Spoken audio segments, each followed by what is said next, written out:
All right, everybody, welcome. And once again, we have Jonno with us to talk about not only Hex, but to talk about something that's related to Hex, and that is PulseChain and specifically PulseX, because there is some stuff going on with PulseX right now, some time sensitive things that maybe some viewers would like to know about PulseX.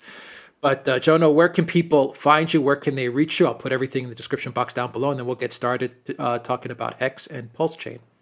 Yeah, probably the easiest way is on Twitter, at Bluebum is the man. I'm also at Bluebum and on Telegram if they want to catch me there. All right, great. And you are joining us as our Hex expert. And we have a project called PulseChain. How are those two things related? Yeah, well, Hex is a contract that I've talked before about, and that's on Ethereum. And the Ethereum fees got ridiculous because all blockchains are basically a database. And as soon as everyone wants to use the database at the same time, they want to have their transactions included. They start paying more money for those transactions to be included.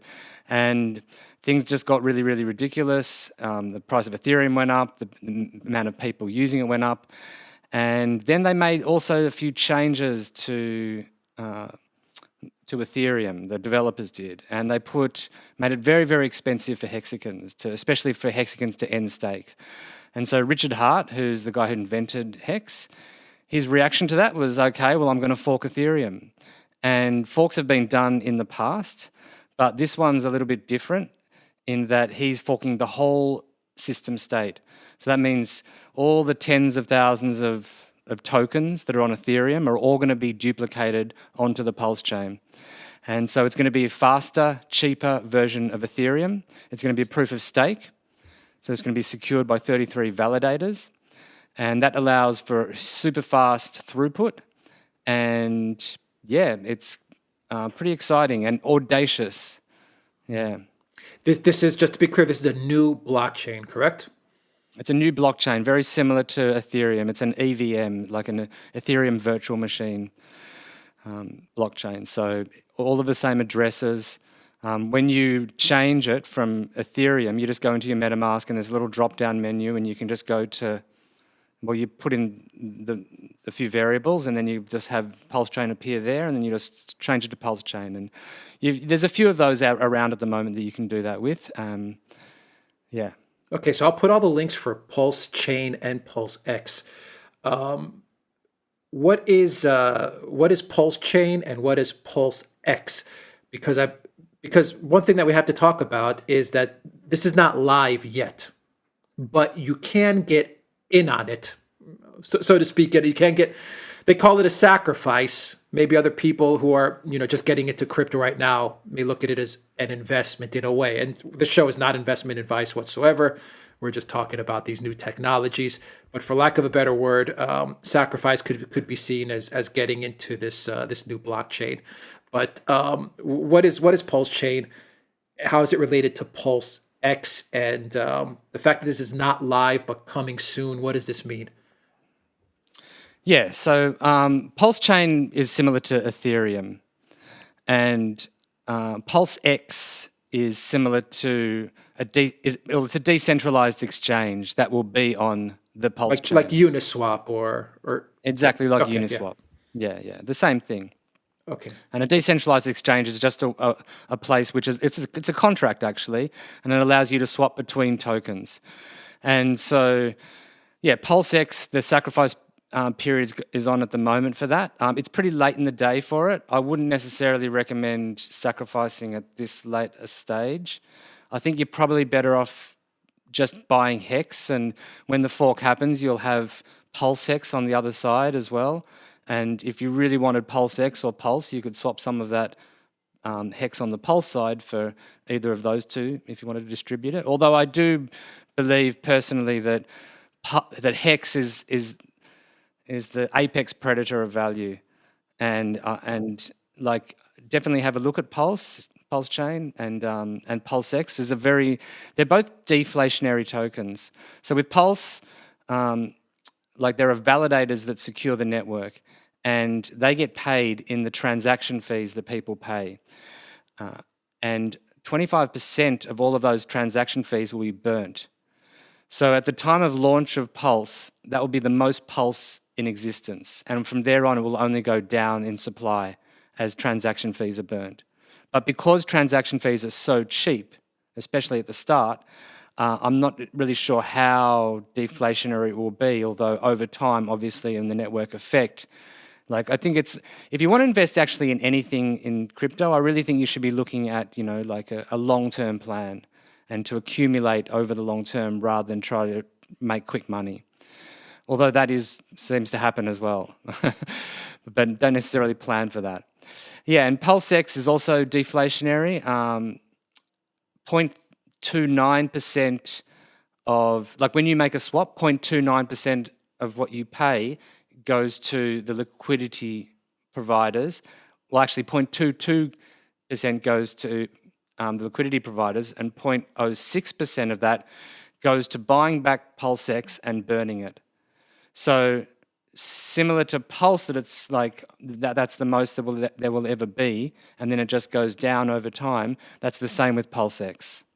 Okay, so the question that I have, it's kind of counterintuitive to me when I listen to you in a way. Take for example Pulse X, which people can now sacrifice to get involved in the project.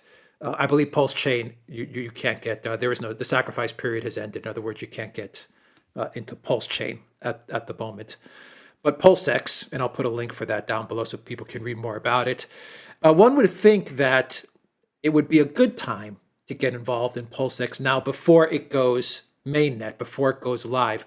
Why would you say that it's better to hold off and just get Hex and then wait for everything to go live? I mean, wouldn't the instinct be, let me get in on this early, or let me get in on this before it launches? That's the instinct. Let me get in on this before it launches. Let me sacrifice to get into PulseX before it goes live.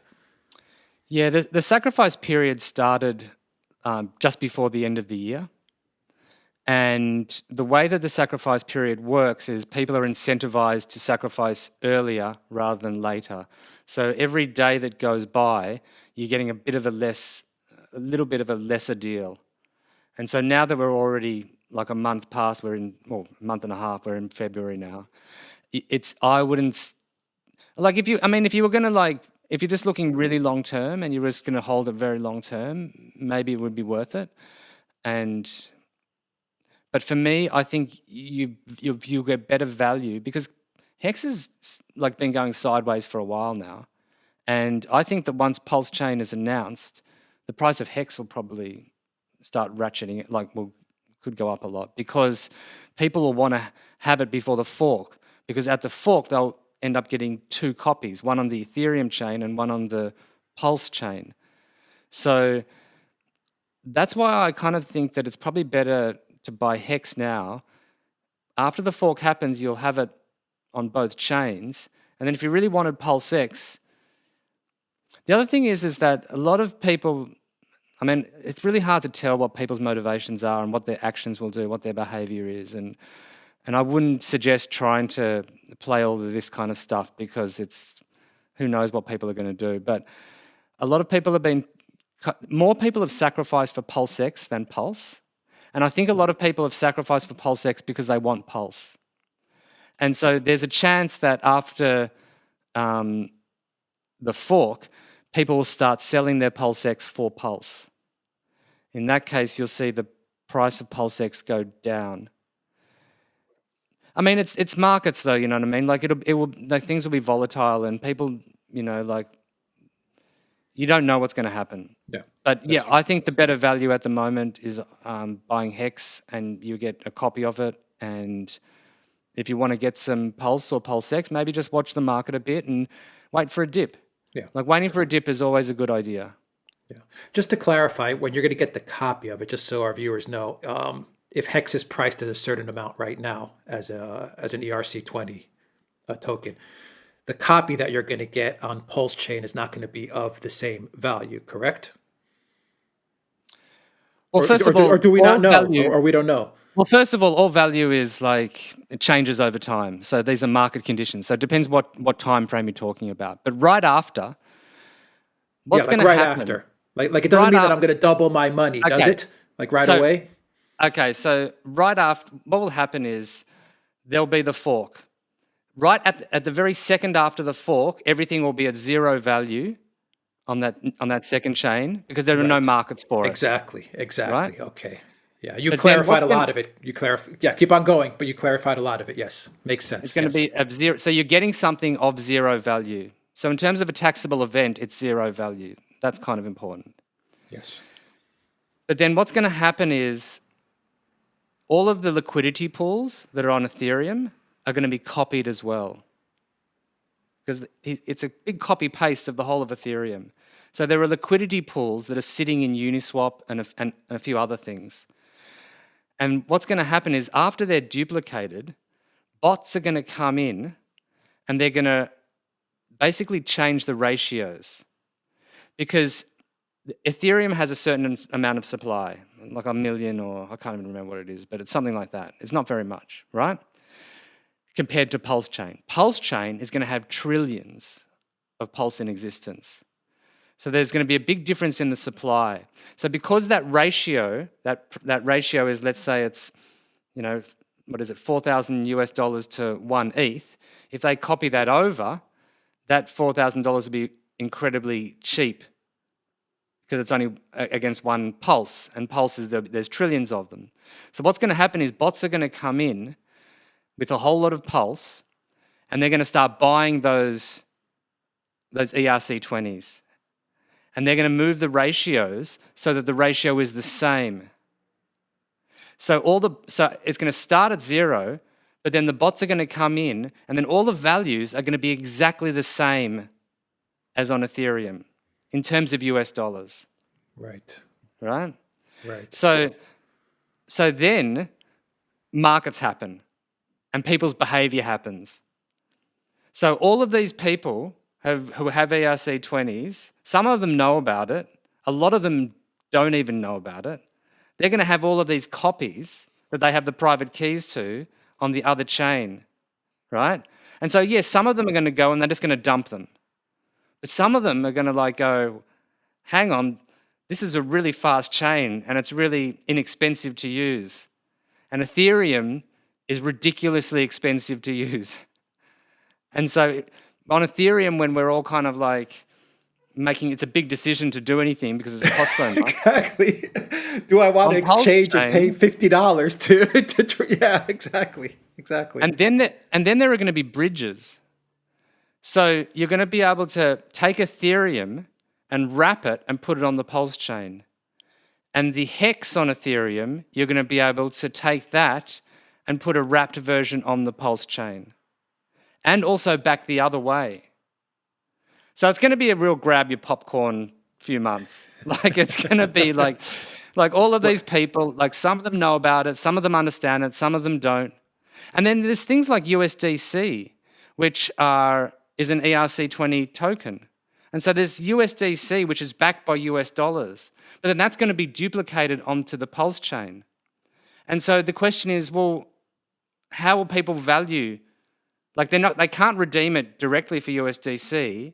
And because it's USDC, they own the keys to it and they can turn it all off.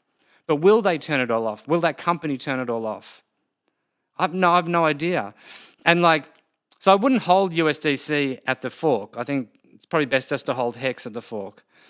And I wouldn't hold too much Ethereum either, because you're not going to get very much Pulse for the Ethereum because there's so much more of Pulse. If you have one or two Ethereum on the Ethereum side, that only translates to one or two Pulse. And that's going to be hardly worth, zero, lots of zeros probably in that price.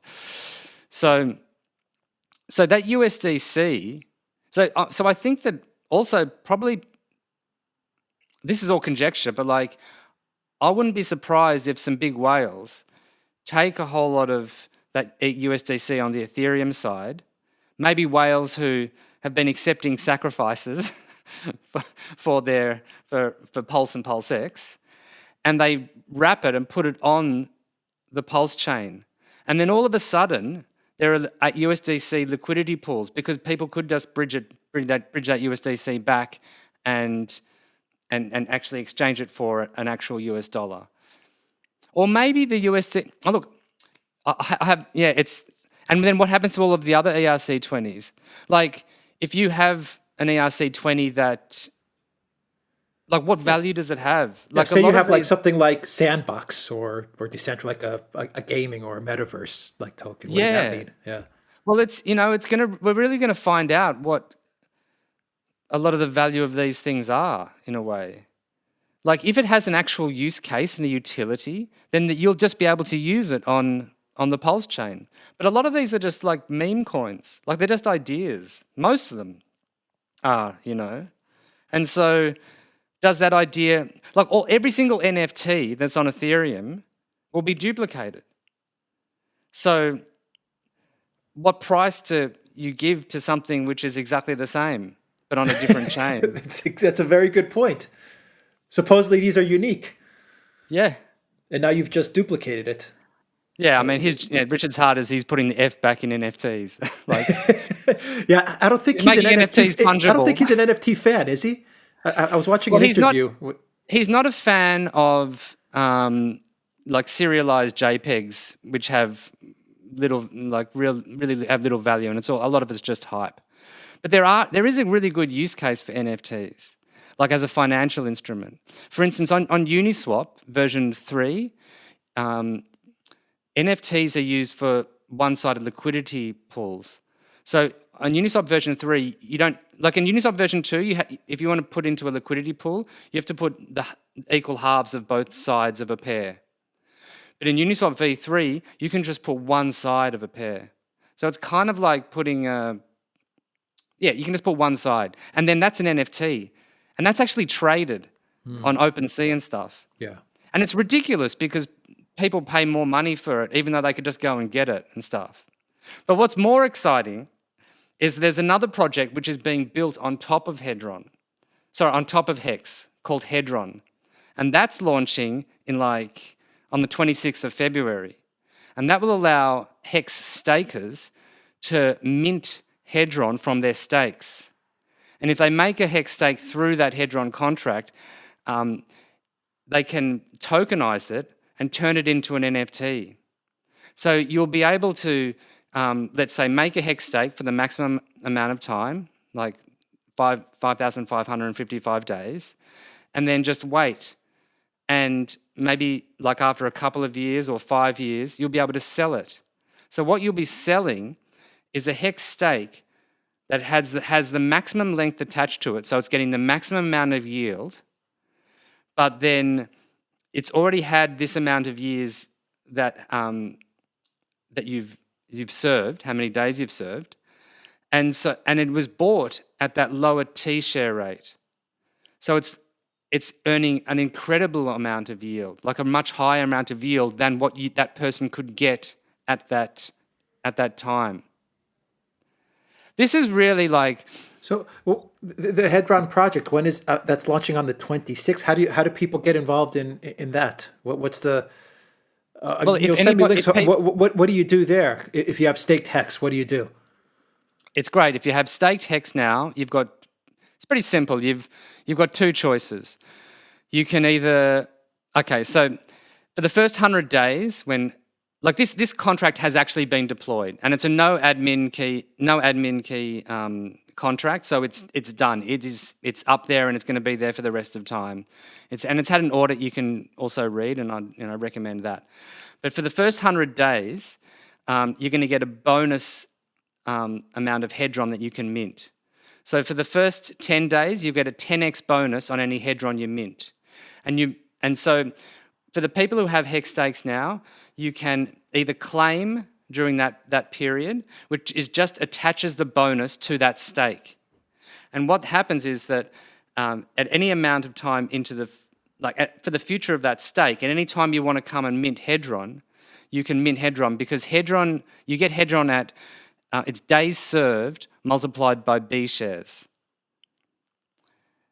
And then if you get the 10x bonus on that, it's days served multiplied by B shares plus days served multiplied by B shares times 10. So it's kind of like an 11x on. So you're getting there's going to be a heap of a Hedron, especially at the start. And or you can also just mint during that time, and you'll attach that bonus, and then you'll be able to come back and mint Hedron. So Hedron there'll be a lot of very highly inflationary right at the start, but as T shares get more and more expensive in terms of hex and also in terms of US dollar value, and we start talking more and more about B shares and then about M shares, millions of shares, Hedron will become, like in maybe 5-6 years, I think will become a lot rarer. And there's other things to it as well, like because you can tokenize a stake, you can send it to another address. So if you have you want to up your security and you want to get a hardware wallet and you want to put it on a different address, maybe you think your keys are compromised, you can send it to another address, or you can gift it to somebody. And then there's another advanced function where you can actually get an advance of that Hedron from that stake. So you basically borrow, and you're borrowing the Hedron and it's collateralized by that stake. And if people miss the payments, like the payments go every 30 days, and if you miss 3 payments of like 90 days, then somebody else can come in and pay that borrow off for you. And then it goes to an auction. And then so people can bid on it with Hedron.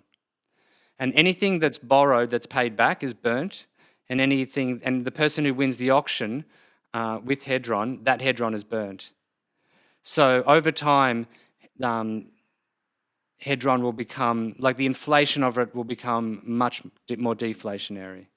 And this is all decentralized and out of the hands of any centralized exchanges, because I think we were talking before we did this video, that's a big topic right now, given what the Canadian government has just said. I mean, you can do all of this, including getting loans, including minting your hex, your staked hex, and turning it into an NFT with Hedron. All of this you can do outside of the structures of centralized exchanges, on and off ramps for crypto, the Coinbases and these types of companies. It's all decentralized. Like not even the creators of these things can change them. The creator of Hex can't change the contract. The creator of Hedron can't change the contract. And yes, like governments control those on and off ramps to fiat, to Australian dollars or US dollars or Canadian dollars. But I think that's just going to push people into starting to pay with more and more things through crypto. And I think it's a losing battle. The governments are trying to control it. What's the... I know in our first video, you thought of Hex, or you described Hex as very much a long-term type of investment play. And once again, this is not investment advice to anyone that's watching this, but as a crypto, it was very, very much a long-term play. Would you say that PulseChain and PulseX fit those characteristics, or are those more? That's going to be more of an operational, functional type of crypto. There's so much relativity in all of this. What's long term and what's short term. I mean, the price of Hex in less than 2 years went up, like from lowest low to highest high, went up over 10,000x. So it went up over 1,000,000% in less than 2 years. If you bought it at one of the averages and sold it at one of the averages, you still got hundreds of X's. So, and that's in less than 2 years. I think it's fundamentally just a better technology. Like people are highly incentivized to lock it up for long periods of time. That takes it out of supply. There's less supply. If as people start to learn about it and know about it, there's demand, and so the price goes up. And then people get rich, and those people start spending money on getting the word out more, and they retire, and they spend their whole lives just telling people about Hex or building other stuff. In terms of Pulse, if you compare it to Ethereum, it's hard to compare. You know what I mean? Like they came out at different times and stuff like that, but they all do massively. I mean, it's the highest appreciating asset in in history. I think Pulse could do incredibly well, but I mean, but I have no idea as well. Give us But a I think time. Yeah. Go ahead. look, when in all of my kind of like looking into the future, I've always tended to like I'm really interested in macro. That's why I watch you and Alexander and try to see where the world is going and what's happening. And like I've always been correct in my very long-term kind of thinking. Like I found Bitcoin in 2015. As soon as I read about it, I was like, this is going to be huge. I was right about that. I wasn't necessarily right about the time frame. Like there was 2 years, and in 2017 it went berserk, but then it crashed. So there were going to be big dips along the way. With Hex, there have been plenty of dips. Like it's done that 10,000x, but there have been multiple 50%, 70% drops. So I think the same will probably happen for Pulse and PulseX. I think there'll be massive run-ups and then big dumps. Massive run-ups and big dumps. And so the key is to, like if something's dumped 70% and it's still a good looking, project, it's probably a good time to buy that dip, and dollar cost averaging over time has seemed to work well for people, and hold long term. Don't try to just go for the quick, because this stuff is better. This is better than fiat. This stuff is like, I mean, it feels to me like I'm old enough to have seen the 90s, and like I remember the world before the internet, and then the 90s came along, and I saw internet kind of come in, and I feel that it's probably going to be similar like that with crypto, but maybe even faster, Maybe even faster because and bigger. there's even more of a necessity for it now Yeah. because of what governments are doing and how they're reacting, and like they've printed in the last 22 months, they've printed like 80% of US dollars in existence or something. I mean, it's just getting crazy, they're going to print themselves in, out of value, Yeah. that's what it Central seems to be central happening. And bank they don't, digital currencies. Yeah. you know what though as well, those kind of answers, that's just going to onboard more people.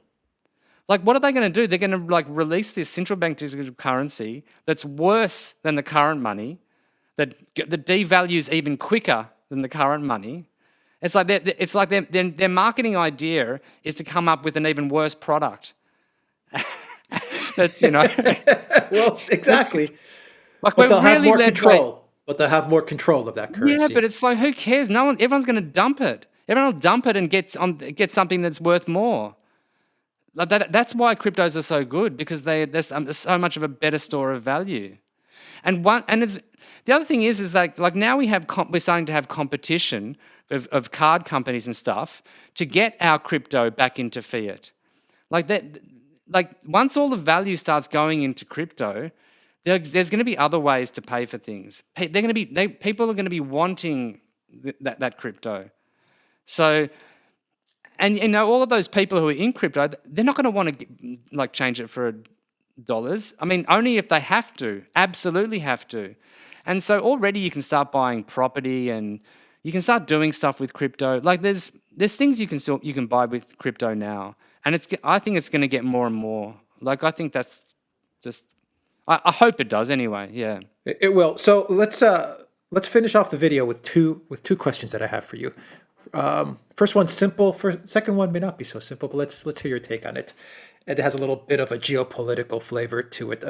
Let's say a Canadian flavor to it, given everything that we've been seeing going on in Canada. The first question is, when are all these things launching? Because I said that this video is kind of time sensitive, because a lot of these new blockchains like PulseChain, PulseX, Hedron, all these things are launching soon. Give us a timeline so our viewers can know what's going on. Yeah, well, Hex is happening right now, so you can get into that anytime. Hedron is launching in 9 days or something, February 26th. No, Okay. or whatever, 9 days. Yeah, 9 days. Okay. And that's if you have a Hex stake, you can benefit out of that, or you can make a Hex stake through that Hedron contract and be able to tokenize it and borrow on it. PulseChain. I believe it has 14 days. I'm seeing the second sacrifice. I'm on it That's right now. PulseX. Okay. PulseX. Sorry. Yes. PulseX. You have 14 days left on the. Okay, yeah, if you want to Second get into that, sacrifice. you have a little bit of time left on that. Yeah. Any PulseX any will word on launch PulseChain? Yeah. with PulseChain. Yeah. So Any word? Do you have any insight as to when PulseChain will go live at all? Have you heard anything? the latest is that, well, I've been playing around with the testnet version 2. That works really well. And he's just said in a video the other day that they're going to make a version 3 to try out all of the AMM bots and stuff like that. He still has to come up with an incentive token and those tokenomics, which I'm not sure what he's going to do with that. I think it could easily happen in a month, but probably 2 months is a good guess. And yeah, but I'm Yeah. not sure. Yeah. You know what I Okay. mean? So 2 months ago, I would have said two this months as well. this So I year have for no sure. idea. 2022 for sure.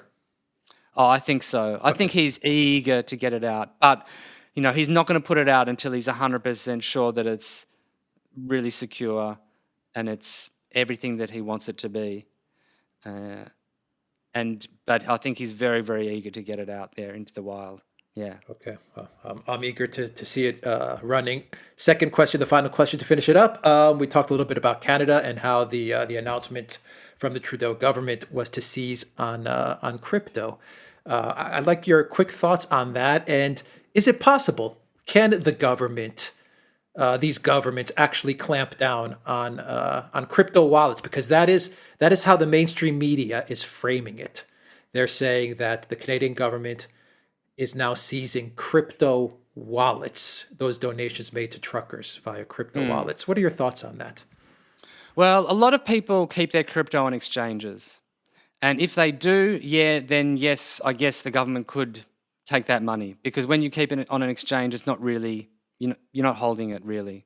You're giving that trust to that company, that exchange. But the beauty about crypto is that we can hold our own money with our own private keys. And that's something that I stress that's really, really important to everybody, that you can control your own private keys. You can use MetaMask or you can use a hardware wallet like Trezor or Ledger.